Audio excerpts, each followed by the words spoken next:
Europe 1, 7h18, Patrick Cohen, vous recevez maintenant le président du Centre d'analyse du terrorisme. Bonjour Jean-Charles Brizard. Bonjour. Après l'attentat de ce samedi à Paris, je voudrais qu'on parle à la fois du vivier tchétchène et de ce débat relancé à nouveau sur les fichiers S. D'abord, le profil de ce tueur au couteau Asimov. Daesh, hier soir, a diffusé une vidéo où le jeune homme fait, semble-t-il, allégeance à l'État islamique.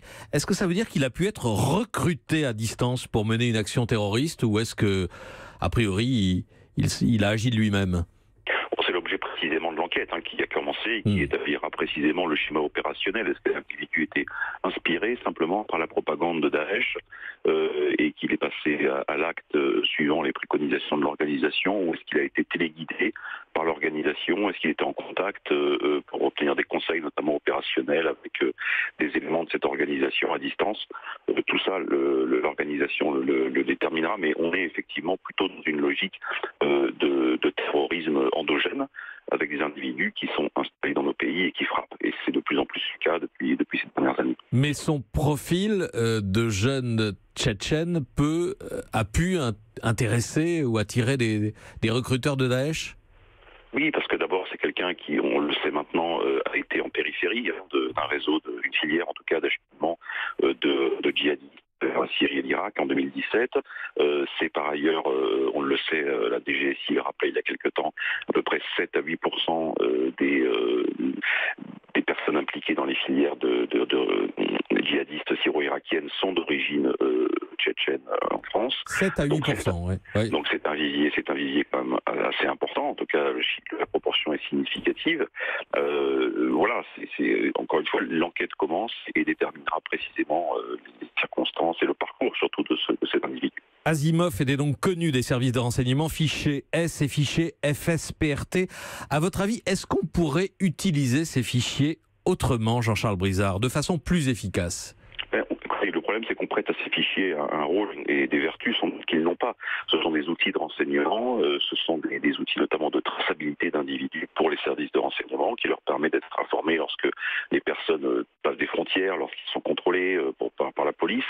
Ils sont bien sûr des instruments passifs et ils n'ont aucun rôle opérationnel autre que celui d'être des marqueurs pour les services de renseignement. Il n'y a pas notamment de conséquences juridiques au fait d'être fiché S.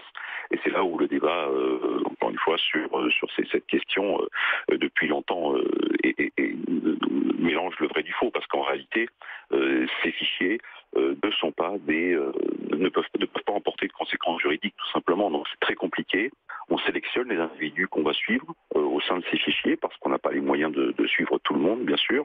Et il y a forcément des suivis qui sont imparfaits. Parce qu'encore une fois, c'est un problème de moyens. Suivi imparfait, évidemment, une opinion troublée par le fait que un certain nombre d'attaques terroristes ont été menées par des fichiers S. C'était déjà le cas à Trèbes et Carcassonne. C'était le cas encore ce week-end à Paris.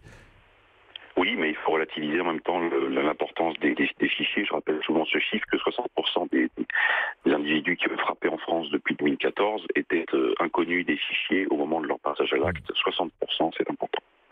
Alors c'est une nouvelle action individuelle, ce qu'on appelle un terrorisme low cost. Est-ce qu'on peut dire qu'on en a fini, ou que les chances ou les risques d'avoir des opérations d'envergure préparées, coordonnées du type Bataclan sont derrière nous, Jean-Charles Brizard ?